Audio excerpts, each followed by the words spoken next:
নমস্কার দর্শক বন্ধুরা, ট্রু সায়েন্টিফিক অ্যাস্ট্রোলজি ইউটিউব চ্যানেলে আজকে রবির রাশি পরিবর্তন, অর্থাৎ কথাটা ভালোভাবে বলতে গেলে পৃথিবীর রাশি পরিবর্তন, পৃথিবীর উল্টো দিকে রবি। কেন দেখুন, কারণ পৃথিবী সূর্যের চারদিকে ঘোরে, সূর্য তো পৃথিবীর চারদিকে ঘোরে না, তো সেই হিসেবে দেখতে গেলে পৃথিবীর রাশি পরিবর্তন স্বভাবতই রবি আজ থেকে কিন্তু তুঙ্গস্থ ভাবের মধ্যে গোচরে থাকছে মেষ রাশিতে, ও তার রবির তুঙ্গস্থ ভাব। রাহুর সঙ্গে গ্রহণযোগে থাকবে, বুধও থাকবে, কিছু সময় পর বুধ সরে যাবে, রবিরাও গ্রহণযোগটা খুব স্ট্রংলি থাকছে যেহেতু রবি সেখানে তুঙ্গস্থ। এবার এই রবি রাহু গ্রহণযোগের জন্য আর রবির মেষ রাশিতে গোচরের জন্য 12টা রাশি লগ্ন কি ফল পাবে এটা জানতে এই ভিডিওটা প্রথম থেকে শেষ অবধি একদম মন দিয়ে দেখুন, টেনে দেখবেন না, কারণ অনেক জিনিসগুলো বোঝাবার আছে। এই পুরো দেখলে, একটু ধৈর্য নিয়ে পুরো দেখুন, আমি পয়েন্ট টু পয়েন্ট একদম আলোচনা করে দিচ্ছি। তবে হ্যাঁ, তার আগে অল ওভার বলবো রবির এই রাশি পরিবর্তনের জন্য কি হতে পারে না হতে পারে, এগুলো আগে একটু আলোচনা করে নিয়ে 12টা রাশি লগ্নে শুধু পয়েন্টগুলো রবির গোচরের জন্য যে ফলগুলো তারা মানে 12টা রাশি লগ্ন পাবে সেগুলোকে একটুখানি ছোট করে ডেসক্রাইব করে দেবো। তো আসুন ভিডিওটি শুরু করা যাক। অ্যাকচুয়ালি রবি এতদিন মীন রাশিতে ছিল, মীনের পর মেষ রাশিতে ঢুকছে। 2-3 দিন আগে রাহু সেখানে ঢুকেছে, রাহু তার তুঙ্গস্থ ভাব ছেড়ে মেষ রাশিতে ঢুকেছে বক্রী অবস্থা। রবি কিন্তু আজ রাশি পরিবর্তন করে মেষ রাশিতে ঢুকলো। এবার দেখুন কি হয়, রবি আমাদের কি দেয়। প্রত্যেকটা গ্রহ যেমন আলাদা আলাদা জিনিসকে রিপ্রেজেন্ট করে, তেমনি রবি কি দেয়। রবি হচ্ছে সোল, আপনার মধ্যে যে সোল সেটা রবি দেয়। রবি হচ্ছে কি সম্মান, মান, প্রতিষ্ঠার কারক গ্রহ। রবি গভর্নমেন্ট ওরিয়েন্টেড যে কোনো কাজ, এই জায়গাগুলো কিন্তু রবি খুব দেয়। রবি তেজ, এই যে এগুলো কিন্তু রবি খুব ইন্ডিকেট করে। আরো অনেক বড় ভূমিকা আছে রবির, মানে আমাদের হরোস্কোপে, কারণ রবি হচ্ছে ফাদার অফ অল প্ল্যানেটস। সানকে actually father of all planets বলা হয়, কারণ রবির আলোতেই কিন্তু সমস্ত কিছু আলোকিত হয়। তো রবি যদি কারো জন্মছকে দুর্বল থাকে বা ভালো না থাকে, সেক্ষেত্রে কিন্তু মানে পুরো হরোস্কোপের বাকি 8টা প্ল্যানেটও যে খুব ভালো ফল দিতে পারবে সেটা কিন্তু নয়। তবে হ্যাঁ, ভালো থাকে মানেটা কি, তুঙ্গস্থ মূলত্রিকোণ এগুলো মানে দাঁড়ায় না, ভালো অনেকভাবেই থাকা যায়। তুঙ্গস্থ মূলত্রিকোণ না হয়েও রবি নর্মাল ক্ষেত্রেও যদি খুব ফ্রি থাকে বা ভালো গ্রহের সঙ্গে থাকে, সেক্ষেত্রেও কিন্তু রবি খুব ভালো ফল দিতে পারে। বাট সেটা ডিপেন্ড করে জন্ম ছকটার ওপর, জন্ম ছকে কি আছে। এইবার আলোচনার মধ্যে একটা খুব ইম্পর্টেন্ট কথা, যদি জন্ম ছকে আপনাদের যারা ভিডিও এখন শুনছেন, যদি জন্মছকে রবি রাহু গ্রহণযোগ হয়ে থাকে, কথাটা ভালো করে শুনবেন, রবি আর রাহু যদি কারোর জন্মছকে একত্রে থাকে, 1, রবি যদি রাহুর নক্ষত্রে থাকে, 2, রবি যদি দুর্বল থাকে, দুর্বল অনেকভাবে হয়, তুলা রাশিতে 10 থেকে 20 ডিগ্রির মধ্যে থাকলে রবি দুর্বল হবে, বা রবির ওপর যদি কোনো অশুভ গ্রহের দৃষ্টি পড়ে যায় সেক্ষেত্রেও কিন্তু রবি দুর্বল হবে। অনেক ক্ষেত্রে কিন্তু রবি দুর্বল হতে পারে। বা এগুলোর সঙ্গে যদি কারোর রবির দশা অন্তর্দশা চলে, ভালো করে শুনবেন, গোচরে হলো মানেই এই নয় যে আপনার সে ঘটনাটা ঘটে যাচ্ছে। যদি আপনার জন্ম ছকে এই মুহূর্তে যে যোগগুলো বললাম সেই যোগগুলো ছাড়া রবির দশা অন্তর্দশা চলে, তাহলে এই ফলগুলো কিন্তু খুব প্রমিনেন্টলি পাবেন। অন্যরাও পাবেন, তবে কিছুটা ক্ষীণ পাবেন, এরা একটু বেশি পাবেন, মানে রেজাল্টটা ঘটছে আপনারা বুঝতে পারছেন, এরকম ব্যাপারটা। তো দেখুন কি কি জিনিস হতে পারে। রবি রাহু যদি একত্রে থাকে কারোর জন্মছকে, আর এই মুহূর্তে রবি যদি দুর্বল থাকে জন্মছকে কারোর, কি হতে পারে ভালো করে বুঝে নিন। মান সম্মান প্রতিষ্ঠার কিছুটা হানি করবে, এটা একটা কথা। দ্বিতীয় ক্ষেত্রে কি করতে পারে, যে আপনার কেউ কিছু বললে খুব ইগোয় লেগে গেল, সম্মানে লেগে গেল, এই জায়গাগুলো কিন্তু একটু বেশি মাত্রায় হতে পারে। দেখুন, সম্মান বোধ থাকা ভালো, কিন্তু অতিরিক্ত সম্মান বোধ যদি কারোর থেকে থাকে সেক্ষেত্রে কিন্তু কিছু বললে একটা হার্ট হয়ে যায়, ইগো বেড়ে যাওয়া, এই জায়গাগুলো কিন্তু রবি রাহু গ্রহণযোগে কিন্তু হতে পারে। আর কাদের হতে পারে দেখুন, বা কি কি হতে পারে সেটাই বলি।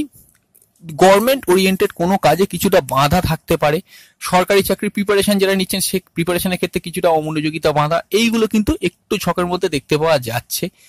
আপনার ইগো একটু কন্ট্রোল করতে হবে, রাগ, তেজ, এগুলো কিন্তু একটুখানি নিয়ন্ত্রণে রাখতে হবে। মাথায় রাখবেন রবি যে ফাংশনটা দেয়, তেজ, সম্মান, এই জায়গাগুলো, আত্মসম্মান বোধ, সোল, এই যে জায়গাগুলো রবি দেয়। রাহুর কাজটা কি অ্যাক্সিলারেটরের মতো। রাহু আর রবি যখন মার্জ হয়ে গেল, রাহু কি করলো, ওই যোগের রবির প্রভাবটাকে কিন্তু অতিরিক্ত মাত্রায় বাড়িয়ে দিল। রাহুর কাজটাই সেটা, এর বেশি কিন্তু রাহুর কোনো ফাংশন নেই। কমিউনিকেশন দেবে, যে কোনো জিনিসে একটা খুব বেশি মাত্রায় বাড়িয়ে দেবে, কিন্তু ব্যাপারটা কি হয়, সীমার মধ্যে থাকলে ব্যাপারগুলো ঠিক আছে, কিন্তু সীমাহীন ভাবে যদি কেউ কিছু করে মানে রাহুর যেটা কাজ সীমাহীন হয়ে যায়, সে সীমাহীন হলে কিন্তু আপনাদের জীবনে কিছুটা সমস্যা চলে আসতে পারে। এই সমস্যাগুলোই এখন আমি বলছি যে গভর্নমেন্ট ওরিয়েন্টেড কোনো কাজের ক্ষেত্রে, সরকারি চাকরি প্রিপারেশনের ক্ষেত্রে এই জায়গাগুলো কিন্তু একটু সমস্যার মধ্যে কিন্তু থাকতে পারে। এগুলো একটু নিয়ন্ত্রণ করে চলতে হবে। যে কোনো সিদ্ধান্ত গ্রহণের ক্ষেত্রে এগুলো কিন্তু একটুখানি মানে কেয়ারফুলি মানে জাজ করে তবে আপনাদের ক্ষেত্রে নিতে হবে। রবি রাহু যদি গ্রহণযোগ হয়ে থাকে আপনার জন্মছকে, যোগটা আদৌ ভালো নয়, বা রবি যদি খুব দুর্বল থাকে সেক্ষেত্রেও কিন্তু একটু সতর্কতার সঙ্গে কাজগুলো কিন্তু আপনাদেরকে সারতে হবে।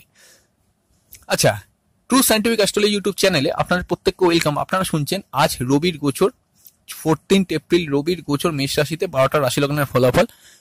এই ভিডিওর নিচে ডেসক্রিপশন বক্স থেকে অন্যান্য ভিডিওর লিঙ্কগুলো পেয়ে যাবেন, অবশ্যই সেগুলো ক্লিক করে দেখে নেবেন। রাহু কেতু ট্রানজিটের ভিত্তিতে 12টা রাশি লগ্নের ফলাফলের প্লেলিস্টের লিঙ্ক দেওয়া আছে। বৃহস্পতির ট্রানজিট কাল হয়েছে, সেটারও লিঙ্ক কিন্তু নিচে ডেসক্রিপশন বক্সে আছে। এগুলো কিন্তু প্রত্যেকটা আপনারা ক্লিক করে করে দেখে নেবেন। যদি না দেখে থাকেন, শনির ট্রানজিটটা চলছে, পরবর্তীকালে দিয়ে দেবো। আর দৈনিক রাশিফল অবশ্যই কিন্তু আপনারা ফলো করুন। একটা কথা আপনাদেরকে বলতে চাই, রবি রাহু গ্রহণ যোগটা, এই যে রবি আজ মেষ রাশিটা ঢুকলো, ঠিক হিসেব করে দেখতে গেলে রবি থাকবে কিন্তু এখানে 28 দিন। এবার দেখুন, এই 28 দিন যখন থাকবে, 28 দিনই কি আপনাদের সমান যাবে? না, সেটা কিন্তু নয়। যখন গোচরে চন্দ্র রবির যে নক্ষত্রগুলো আছে এই নক্ষত্রগুলোর উপর দিয়ে পাস করবে, তখনই কিন্তু এই যোগটা খুব স্ট্রংলি অ্যাক্টিভেট থাকবে। যেমন রবির যে নক্ষত্রগুলো, কৃত্তিকা, তারপরে হচ্ছে উত্তর ফাল্গুনী, তো উত্তরাষাঢ়া, হ্যাঁ, এই যে নক্ষত্রগুলো, হ্যাঁ, এই নক্ষত্রগুলোর উপর দিয়ে গোচরে যখন চন্দ্র পাস করে যাবে, তখন কিন্তু এই ফলটা খুব স্ট্রংলি বুঝতে পারবেন। দৈনিক রাশিফলটা নিয়মিতভাবে ফলো করুন। ওখানে যেরকম আলোচনা চলছে সেরকম আলোচনা চলবে, ওখান থেকে অনেক জিনিস আপনারা আপডেটস গুলো পেয়ে যাবেন। তো এবার 12টা রাশি লগ্নের ক্ষেত্রে শুধু পয়েন্ট করে করে বলে দিচ্ছি কোন কোন জায়গায় অ্যালার্ট থাকতে হবে। শুধু রবির গোচরের জন্যই কিন্তু যে যে প্রবলেমগুলো হতে পারে সেগুলো একটু মাথায় রাখবেন। প্রথমে মেষ রাশি মেষ লগ্নের ক্ষেত্রে যে জিনিসটা আমি বলবো, লগ্নের মধ্যে রবি ট্রানজিট হচ্ছে, পঞ্চমপতি লগ্নে যাচ্ছে, আবার সপ্তমকে দৃষ্টি দিচ্ছে। সপ্তম অলরেডি কেতু আছে। দেখুন, হেলথের ব্যাপারে কেয়ারফুল, অল ওভার ডিসিশনের ব্যাপারে কেয়ারফুল। মেষ রাশি মেষ লগ্নে যদি আপনার হয়, প্রেমের ক্ষেত্রে কিন্তু সমস্যা বল থাকতে পারে, নতুন প্রেমের ক্ষেত্রে ভীষণ অ্যালার্ট থাকতে হবে। সপ্তম ভাবে রবির দৃষ্টিটা, সেখানে আবার কেতু ঢুকে গেছে বললে দাম্পত্য জীবনে সমস্যা থাকতে পারে। অ্যাগ্রেসিভলি কিছু করবেন না। নতুন বিবাহের ক্ষেত্রে কিন্তু অ্যাস্ট্রোলজারের সঙ্গে কনসাল্ট করে তবেই কিন্তু এগোন। যদি রবি ড্যামেজ থাকে এই সময় কিন্তু না এগোনোই উচিত। চলে আসছি বৃষ রাশি বৃষ লগ্নের ক্ষেত্রে। দেখুন, দ্বাদশ ভাবে ঢুকছে রবি। রবি হচ্ছে আপনাদের চতুর্থপতি। মা বা মাতৃস্থানীয় ব্যক্তির হেলথ, তার শরীর স্বাস্থ্য নিয়ে কিন্তু অতিরিক্ত কেয়ারফুল থাকতে হবে। স্কুল লেভেল এডুকেশনটা কিছুটা ড্যামেজ হতে পারে, এগুলো মাথায় রেখে চলবেন। দ্বাদশ ভাবে যাওয়ার জন্য রবি এত কানেক্টেড থাকছে, এক্ষেত্রে ব্যয় কিন্তু নিয়ন্ত্রণে রাখতে হবে। বিদেশ যাত্রা কিছু ক্ষেত্রে কিন্তু বাধাপ্রাপ্ত হতে পারে, এগুলো একটু মাথায় রাখবেন।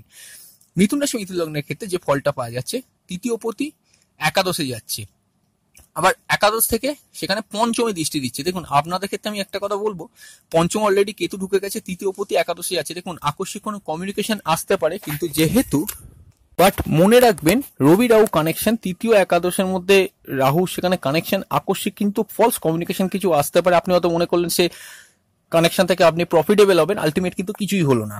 রাহুর তো এটাই কাজ, লোভ, মায়া, প্রলোভনে আপনাকে যেতে বাধ্য করবে, বাট আলটিমেট কিন্তু সেটা পার্মানেন্ট থাকবে না।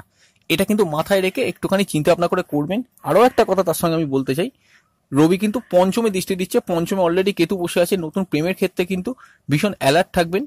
আর রানিং যে প্রেমগুলো চলছে, সম্পর্কগুলো চলছে, একটু কিন্তু সমস্যা বল থাকলে অ্যাস্ট্রোলজারের সঙ্গে অবশ্যই কিন্তু কনসাল্ট করবেন। আপনার পছন্দ মতো যে কোনো অ্যাস্ট্রোলজারের কাছে যান। আর অবশ্যই আমি একটা কথা বলবো, সমস্ত অ্যাস্ট্রোলজার ভালো, আপনি যাকে চুজ করছেন তার কাছেই গিয়ে জন্মছকটা কিন্তু কনসাল্ট করুন। অবশ্যই কিন্তু কনসাল্ট করা একান্ত আবশ্যক তাদের ক্ষেত্রে। আর হায়ার স্টাডিজের কোর্সে অ্যাডমিশনের ব্যাপারে একটু কিন্তু সমস্যা বল হতে পারে। আচ্ছা, কর্কট রাশি কর্কট লগ্নের ক্ষেত্রে কি ফল উঠে আসবে দেখুন। অ্যাকচুয়ালি কর্কট রাশি কর্কট লগ্নের দ্বিতীয়পতি দশমে যাচ্ছে, সেখানে আবার রাহু ঢুকে আছে, সে দশম থেকে আবার চতুর্থ দৃষ্টি দেবে। দেখুন, প্রথমে বলি সেভিংস এর মানে কিন্তু খরচ হয়ে যাওয়ার সম্ভাবনা আছে। কথাবার্তা খুব মেপে ঝুপে বলুন। কথাবার্তা বলে যে কাজগুলো কিছুটা বাধা থাকতে পারে, সেক্ষেত্রে দশম ভাবে সরাসরি রবি রাহু কানেকশন, কর্মক্ষেত্রে কিন্তু কোন রকমের সমস্যা ক্রিয়েট এই জায়গাগুলো হতে পারে। একটুখানি ঠান্ডা মাথায় কাজকর্মগুলো করার চেষ্টা করুন। কোনো কর্ম চেঞ্জের ডিসিশন এই মুহূর্তে কিন্তু নেবেন না। চতুর্থভাবে দৃষ্টি পড়ার জন্য স্কুল লেভেল এডুকেশন কিছু বাধাপ্রাপ্ত হতে পারে। অবশ্যই কিন্তু একটা কথা বলে দিচ্ছি, মা বা মাতৃস্থানীয় ব্যক্তির হেলথ নিয়ে কিন্তু একটু সচেতন থাকবেন। সিংহ রাশি সিংহ লগ্নের ক্ষেত্রে অবশ্যই নবম ভাবে যাচ্ছে, লগ্নপতি নবমে, রাহুর সঙ্গে কানেকশন। হেলথের ব্যাপারে, ডিসিশনের ব্যাপারে কিন্তু সতর্ক থাকবেন। কোন রকমের হেলথে কোনো রকমের সমস্যা এলে একদম ওয়েট না করে ডাক্তারের পরামর্শ নিন, প্রয়োজনে অ্যাস্ট্রোলজারের সঙ্গে পরামর্শ নিন। নবম ভাবে যাওয়ার জন্য পিতা বা পিতৃস্থানীয় ব্যক্তির হেলথ নিয়ে একটু সজাগ সচেতন থাকবেন, তার উন্নতি কিছুটা সমস্যা থাকতে পারে। তৃতীয়ভাবে দৃষ্টি পড়ছে, তৃতীয়ভাবে অলরেডি কেতু আছে, সেক্ষেত্রে আমি একটা কথা বলবো, আকস্মিক কোনো কানেকশন আপনাদের ক্রিয়েট হতে পারে, একটু যাচাই করে নেবেন। ভাই বা বোন বাড়িতে কেউ থাকলে তার সঙ্গে কোনো ঝুটঝামেলা অশান্তি একটু এড়িয়ে চলবেন। চলে আসছি কন্যা রাশি কন্যা লগ্ন। দেখুন দ্বাদশপতি অষ্টমে যাচ্ছে, ফাটকা ইনকাম ফাটকা এগুলো যেমন দেবে, তার সঙ্গে যে জিনিসটা হচ্ছে কি মানে ব্যয়টা কিন্তু একটু নিয়ন্ত্রণে করতে হবে, ব্যয় কিন্তু একটু বেশি মাত্রায় দেখা যাচ্ছে। বৈবাহিক কোনো মামলা চললে এটা কিন্তু হালকাভাবে নেবেন না। আবার দ্বিতীয় দৃষ্টি দিচ্ছে, দ্বিতীয় কেতু আছে, একটা কথা বলে দিচ্ছি, কথাবার্তা একটু মেপে ঝুপে বলতে পারলে ভালো, কারণ রবির দৃষ্টি পড়ছে, একটু হার্শ কথাবার্তা মুখ থেকে বেরিয়ে যাওয়ার একটুখানি প্রবণতা থাকতে পারে, এগুলো একটু মাথায় রাখবেন। তুলা রাশি তুলা লগ্নের ক্ষেত্রে একাদশপতি সপ্তমে যাচ্ছে, দেখুন সপ্তমে অলরেডি রাহু আছে, পার্টনারশিপ ব্যবসার ক্ষেত্রে বিবাহের ক্ষেত্রে এক্সট্রা কেয়ারফুল থাকা একান্ত আবশ্যক, এটা আমি মাইনিউটলি বলছি। আর একাদশপতি যেহেতু সপ্তমে যাচ্ছে, ব্যবসার ক্ষেত্রে কিছু প্রফিট কিছু গেন হলেও অনেক ক্ষেত্রে কিন্তু জন্মছক দুর্বল লস হয়ে যাওয়ার সম্ভাবনা। বিবাহের ক্ষেত্রেও কিন্তু তাই, আকস্মিক বিবাহের যোগ এলো, সেটা কিন্তু একটু চাপের হয়ে যাবে। প্রেমজ বিবাহের ক্ষেত্রে আমি কিছু বলছি না, অনেকদিন আপনি কাউকে চেনেন, তাকে বিয়ে করবেন, প্রেম করে বিয়ে করছেন, সেটা আলাদা জিনিস, কিন্তু সম্বন্ধ বা অনলাইন মারফত যে কানেকশন গুলো, বুধ যেহেতু রাহুর সঙ্গে থাকছে, অনলাইন মারফত কোনো কানেকশন আসতে হবে বিবাহের ক্ষেত্রে, ভালো করে চিন্তা ভাবনা করে এগুন। রবির পজিশন কি আছে, দশান্তদশা কি চলছে, আপনার লগ্নপতি কতটা স্ট্রং আছে, এগুলো কিন্তু দেখা অত্যন্ত জরুরি। এগুলো কিন্তু মাথায় রেখে চলবেন, নাহলে কিন্তু প্রবলেমে পড়তে পারেন। আচ্ছা, লগ্নে রবি দৃষ্টি পড়ার জন্য কথাবার্তা বা যে কোনো কিছু আপনি বলেন না কেন, হেলথের ব্যাপারে কিন্তু একটু সচেতন থাকবেন, ঠান্ডা মাথায় ডিসিশন নেওয়ার চেষ্টা করবেন। আমার মতে একটা সাজেশন, তুলারাশি তুলনের ক্ষেত্রে অ্যাজ ইট ইজ সবকিছু চলতে দিন। হ্যাঁ সময় লাগবে, কিন্তু সময়ের সঙ্গে সঙ্গে গ্রহগুলো ট্রানজিট হয়ে যাওয়ার পর আবার আগের জায়গাতে ফিরে আসবেন, এটা কিন্তু মাথায় রেখে চলবেন। মোট কথা বিবাহের জন্য কিন্তু খুব একটা স্ট্রং নয়, পার্টনারশিপ ব্যবসার জন্য কিন্তু, নতুন পার্টনারশিপ ব্যবসা খোলার ক্ষেত্রে কিন্তু খুব একটা স্ট্রং নয়। প্রেমজ বিবাহের ক্ষেত্রে আমি আবারও বলছি, কোনো কথা বলছি না। অ্যারেঞ্জ ম্যারেজের ক্ষেত্রে বা আপনাদের যেগুলো অনলাইনে যে সমস্ত মানে রিলেশনস গুলো হয়, সেগুলোর ক্ষেত্রে কিন্তু যথেষ্ট সতর্কতা কিন্তু অবলম্বন করা একান্ত প্রয়োজন। চলে আসছি বৃশ্চিক রাশি বৃশ্চিক লগ্ন। দেখুন দশমপতি ষষ্ঠে যাচ্ছে, আমি একটা কথা বলে দিই, এই জিনিসটা যেটা দেখা যাচ্ছে, দশমপতি ষষ্ঠে যাওয়ার জন্য আকস্মিক কোনো কর্মপ্রাপ্তি, কর্মক্ষেত্রে কোনো রকমের কম্পিটিশন ফেস করতে হতে পারে, এগুলো কিন্তু হতে পারে। যদি রবি খুব দুর্বল থাকে, সেক্ষেত্রে কিন্তু কর্মক্ষেত্রে কেউ শত্রুতা করছে, এরকম কোনো একটা ফিলিংস হতে পারে। আবার দ্বাদশে দৃষ্টি দিচ্ছে, ব্যয়ের ভাব কিন্তু একটুখানি কেয়ার মানে মাথায় রাখতে হবে। দশমপতি দ্বাদশে দৃষ্টি দেওয়ার জন্য বাড়ি থেকে দূরে কোনো জায়গায় কর্মপ্রাপ্তি হতে পারে, এগুলো একটুখানি কিন্তু যাচাই করে নেবেন। যদি জন্মছক খুব দুর্বল থাকে, সেক্ষেত্রে কিন্তু আমার মনে হয় এই সময় না এগোনোই ভালো। ধনুরাশি ধনুলগ্নের ক্ষেত্রে নবমপতি পঞ্চমে যাচ্ছে, দেখুন পঞ্চমে অলরেডি ধনু রাশি বা ধনু লগ্নের ক্ষেত্রে, স্পেশালি ধনু লগ্নের ক্ষেত্রে আমি একটা কথা বলবো, আপনাদের ক্ষেত্রে কিন্তু যে জিনিসটা আমি এখান থেকে দেখতে পাচ্ছি, পঞ্চম ভাবে অলরেডি রাহু ট্রানজিট হয়ে আছে, প্রেমের ক্ষেত্রে কিন্তু খুব একটা ভালো ফল পাওয়ার কথা নয়। এমত অবস্থায় একটা আমি কথা বলি, যে জিনিসটা এখানে দেখতে পাওয়া যাবে, যদি আপনার মানে প্রারব্ধ কর্ম খুব খারাপ থাকে, সেক্ষেত্রে ভুল সম্পর্কের সূচনা এই জায়গাগুলো কিন্তু ছকের মধ্যে দেখতে পাওয়া যাচ্ছে। পিতা বা পিতৃস্থানীয় ব্যক্তির হেলথ তার উন্নতি কিছু বাধাপ্রাপ্ত হতে পারে, আপনার রানিং প্রেমগুলোতে কিন্তু কিছু সমস্যা থাকতে পারে, এগুলো কিন্তু একটুখানি মাইনরলি হ্যান্ডেল করার চেষ্টা করুন। একাদশে দৃষ্টি দিচ্ছে, একাদশে আবার কেতুও আছে, আকস্মিক প্রাপ্তি যোগ যেমন তৈরি করবে নবমপতি একাদশে দৃষ্টি দেওয়ার জন্য, সে প্রফিট কিন্তু আবার আটকেও যেতে পারে, এটাও কিন্তু মাথায় রেখে চলবেন। এগুলো একটুখানি কিন্তু কেয়ারফুল। মকর রাশি মকর লগ্নের ক্ষেত্রে অষ্টমপতি চতুর্থে যাচ্ছে, দেখুন একটা কথা বলি, মা বা মাতৃস্থানীয় ব্যক্তির হেলথ একটুখানি সজাগ সচেতন থাকুন, যদি আপনার মকর রাশি মকর লগ্ন হয় সেক্ষেত্রে। আর কি কি হতে পারে মকর রাশি মকর লগ্নের ক্ষেত্রে, চতুর্থভাবে রবিরাও থাকার জন্য স্কুল লেভেল এডুকেশনটা বাধাপ্রাপ্ত হতে পারে, মন কম থাকতে পারে। দশমে সরাসরি দৃষ্টি, দেখুন একটা কথা বলে দিচ্ছি, অষ্টমপতি সরাসরি ভাবে দশমে দৃষ্টি, কর্ম চেঞ্জের ব্যাপারে কোন রকমের কানেকশন হতে পারে, তবে আবার এটাও হতে পারে নতুন কর্মপ্রাপ্তি, হঠাৎ করে কর্মের কোনো সোর্স খুলে গেল। যদি জন্মছকে কেতু খুব ভালো থাকে, রবি খুব ভালো থাকে, সেক্ষেত্রেও কিন্তু এগুলো চান্স আছে মকর রাশি মকর লগ্নে। মানে বুঝতেই পাচ্ছেন, একই রাশি লগ্ন দুরকম ফল পাচ্ছে, জন্মছকটা মেন জিনিসটা কিন্তু ডিসাইড করছে। এগুলো একটুখানি কিন্তু জন্ম ছক ছাড়া বলা সম্ভব না, তা অল ওভার একটা বলে দিচ্ছি। আচ্ছা, কুম্ভ রাশি কুম্ভ লগ্নের ক্ষেত্রে সপ্তমপতি সরাসরি ভাবে তৃতীয় অবস্থান করছে, দেখুন বিবাহের কানেকশন এলে অবশ্যই কিন্তু চিন্তা ভাবনা করে এগোন, কেয়ারফুলি এগোন, বিচার বিশ্লেষণ করে তবে এগোন। আকস্মিক কমিউনিকেশনের ক্ষেত্রে কিছু বাধাপ্রাপ্তি হতে পারে, আপনার ভাই বোন বাড়িতে কেউ তাহলে তার সঙ্গে কোনো ঝুট ঝামেলা করবেন না। নবমে দৃষ্টি দিচ্ছে, একটা কথা বলছি, যেটা নবমে দৃষ্টি দেওয়ার জন্য যে জিনিসটা হচ্ছে, ভাগ্যের উন্নতি ভাগ্যের সহায়তা, যদি জন্মছকে রবি রাহু কোনো যোগ না হয়ে থাকে, তাহলে ভাগ্যের উন্নতি আপনাদের সেক্ষেত্রে কিন্তু কিছুটা যোগ আসতে পারে, আদারওয়াইজ কিন্তু কিছু প্রবলেম থাকতে পারে। মীন রাশি মীন লগ্নের ক্ষেত্রে ষষ্ঠপতি অ্যাকচুয়ালি দ্বিতীয় যাচ্ছে। দেখুন একটা কথা, কম্পিটিশন কাজে সাফল্য, কথাবার্তা বলে যে কাজগুলো সেখানে হার্ড কম্পিটিশন এতদিন ফেস করে, তাহলে কিছুটা বেনিফিট অবশ্যই হবে। তবে অষ্টমী দৃষ্টি দিচ্ছে, ষষ্ঠপতি অষ্টমী দৃষ্টি দিচ্ছে, কিছুটা বিপরীত রাজযোগও তৈরি করবে।